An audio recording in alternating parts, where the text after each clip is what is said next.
자, 오늘은 이 부동산 투자할 때 부동산을 잘 모르시는 부동산 초보분들, 불인이 분들이 가장 걱정하고 두려워하고 좀 의문이 되는 그런 것들에 대해서 한번 얘기를 해볼 건데, 제 영상에서 이제 돈이 없는데 집 사는 이 영상이 제일 좀 인기가 많아요. 인기가 많은데, 여기 이제 질문, 댓글들을 보면은 좀 공통적으로 좀 궁금해하는 것들, 그런 것들이 있어요. 한번 볼게요. 투자를 많이 안 해보시는 분들이 좀 많이 본 것 같아요. 댓글들을 보면은 좀 어느 정도 아시는 분들은 너무 당연한 소리를 했다고 조금 그렇게 얘기하시는 분도 있고, 조금 모르시는 분들은 좀 많이 공감을 해주신 것 같아요. 내려가다가 이제 댓글들을 보면은, 자, 이렇게 하면은 나한테 이득되는 게 뭔가요? 이렇게 질문하시는 분도 있고, 공통적으로 많이 나온 질문은, 자, 그러면 이 전세 자금을 나중에 이사 갈 때, 세입자가 이사 갈 때 그 돈은 어떻게 해야 되나요? 그 돈은 어떻게 마련하고 어떻게 벌어야 되나요? 이런 질문을 많이 하셨어요. 그래서 오늘은 이런 부분에 대해서 한번 얘기를 해볼게요. 자, 소액 투자에서 가장 걱정되는 점. 소액 투자라는 말은 영상에서 말한 것처럼 갭 투자.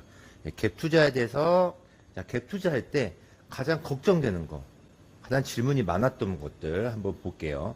자, 우선 갭 투자에 대해서 뭐 영상을 보셔도 되지만 간단하게 해볼게요. 자, 5억짜리 집이 있어요. 5억짜리 집이 있는데, 자, 전세가 4억이에요. 자, 그 차익 1억.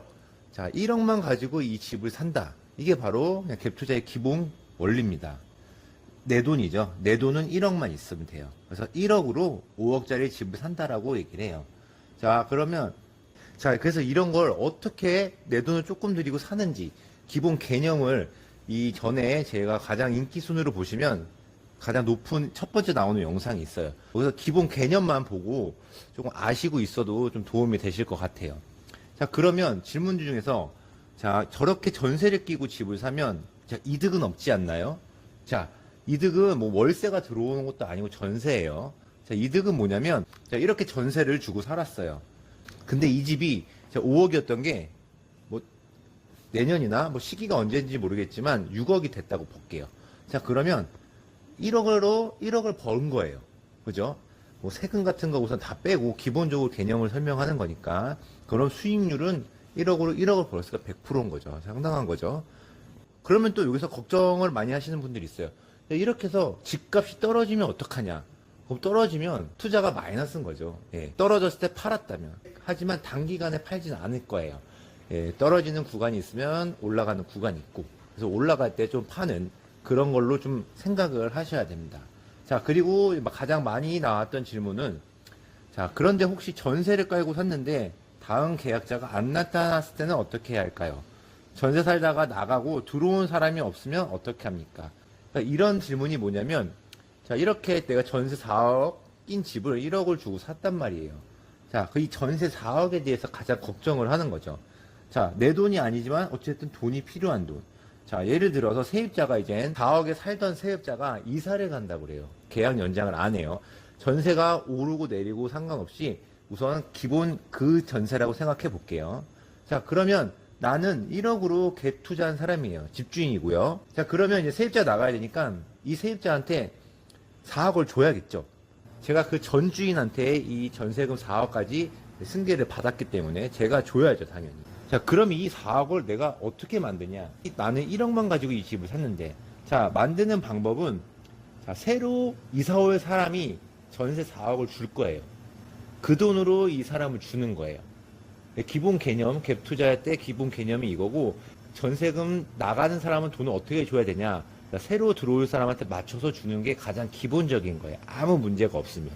자, 여기서도 이제 새로 이사 올 사람이랑 나가는 사람, 이 날짜, 돈을 주고받는 이 잔금 치르는 날짜라고 하는데, 이것도 타이밍을 잘 맞춰야지 문제가 없어요.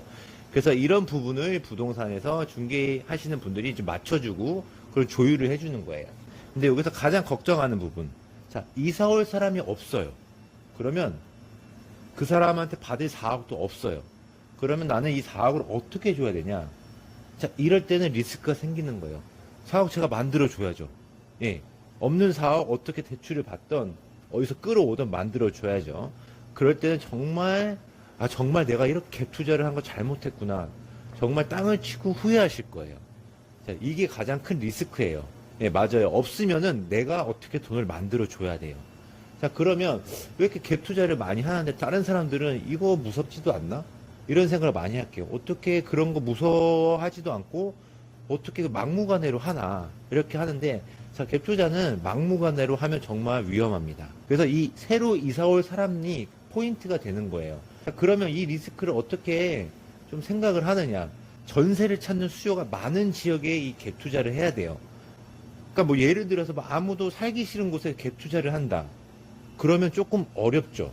이 투자라는 거기 때문에 조금 상대적으로 좀 소액을 갖고 하는 거기 때문에 최대한 레버리지를 이용해야 되는데, 그래서 이제 단지도 크고 인기가 많은 지역 이런 곳에 갭 투자를 해야 조금 더 리스크를 없앨 수가 있는 거예요. 그러니까 포인트는 전세가 잘 맞춰질 지역을 가라는 겁니다. 투자를 하라는 겁니다. 자, 이 갭 투자도 대신 아무 때나 하면 안 되는 거죠. 매매가랑 전세가가 차이가 없을 때 이런 갭 투자를 많이 하거든요. 그래서 이 부동산 투자라는 게 처음 할 때는 상당히 스트레스가 많아요. 걱정이 많으신 분들은 이런 걸 좀 하기 꺼려하고, 어떻게 보면 이런 성격 분들은 좀 안 하는 게 나을 수도 있어요. 그래서 이 투자라는 거는 조금 더 신중하게 좀 생각을 해 보실 필요가 있어요. 유튜브나 이제 영상 쪽에서 이 소액으로 투자해서 좀 돈을 벌었다, 이런 영상들은 많이 있을 거예요. 근데 이제 그런 희망적인 얘기를 많이 하는데, 분명히 그 반대편에 그런 면도 분명히 있습니다. 그래서 이거는 갭 투자를 이렇게 전세가가 올라왔을 때 이거 무조건 해야 돼요, 이렇게 얘기하는 사람들은 그걸로 좀 돈을 벌었던 사람들이니까 쉽게 얘기하는데, 좀 처음이신 분들은 조금 신중히 다가가셔야 될 것 같아요. 그래서 지금은 이 부동산 처음에 투자하시는 분들, 특히 갭 투자에 관심이 많으시는 분들이 가장 걱정하시고 좀 궁금했던 부분을 간단하게 그냥 얘기를 했는데, 처음에 부동산을 투자하고 집을 사시는 분들이 집을 사면서 반드시 좀 생각해야 되는 것들, 조금 주의해야 하는 것들, 부동산 이제 초보자 입장에서 한번 그런 것들을 바로 다음 영상에서 한번 만들어 보겠습니다. 네, 지금까지 부동산을 잘 알고 싶은 남자 김동산이었습니다. 자, 즐거움하셨다면 구독, 좋아요 부탁드려요.